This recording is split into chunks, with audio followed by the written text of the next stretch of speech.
No, it's a real thing. And I look at your career and I look at the things that you accomplished and stuff. And I mean, I realize you don't want to go into it with your childhood, and I respect that. But you know, that childhood trauma a little bit, yeah, having that tough upbringing, you can't make it through those things unless you've had that adversity young. Yeah.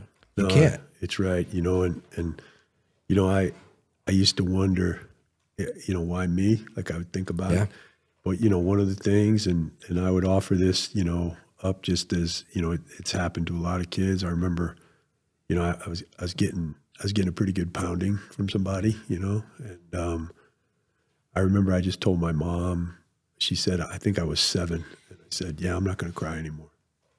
I'm just not going to cry. Yeah. And I'd kind of roll up in a ball, and then, you know, I got in trouble. I did get in trouble. I was doing some things, trying to make some money, and not always the right way. And So you had a side hustle, is what you're telling me. Yeah, a little bit. And you know, now I look back, you know, particularly, you know, like I said, I got 4 sisters, and you know, I think a couple of them thought, like, my brother never smiles, my brother's not happy.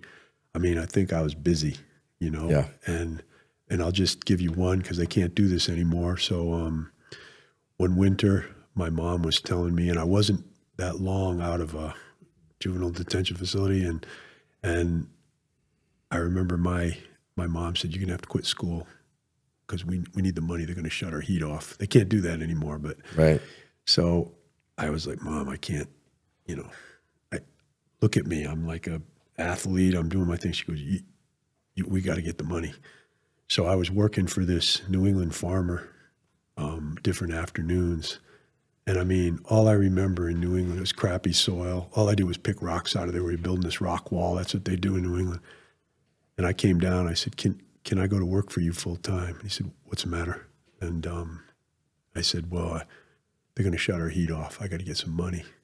He got me in this old Ford. Like, he just said, come on with me. It was right in the middle of it. I just went in. There was a bank that was like smaller than where we are right now.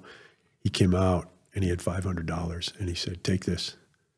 And I said, you know, I can't pay you back for this. And he said, you're a good investment. That's what he told me. That's all he said. And so You're a good investment. Yep. And so when I went in the Marine Corps, that was the first thing I did was, you know, they said you can take out X amount of money. And I took it. I took it and I sent it to him. And So how old were you when this happened? I think I was 14. Yeah. And it just gave me this incredible thing. The other thing he did, I was wrestling, and I asked him, I was having trouble cutting weight. I was wrestling, and I was having some trouble cutting weight, and it just, I was just looking, and I wanted to be a wrestler. I wanted to do all this stuff. And I said, if I can just have a couple of days off. And he was super mad. He didn't say anything. He's just one of these real big, burly, kind of quiet guys. So he said, go ahead. Yeah, take it off. And so we were doing just stuff within our team at the time. And I was wrestling a guy that was a lot older than me. And I remember I put him in a cradle and I pinned him.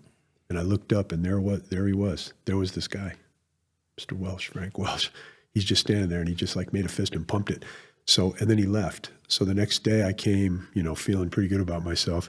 And I said, Mr. Welsh, I really appreciate that. And he goes, yeah, you're going to make up the time right now. That's it. We're done talking about it. Exactly. Yeah. He didn't care. He didn't care about anything. But he cared. He cared deeply. So that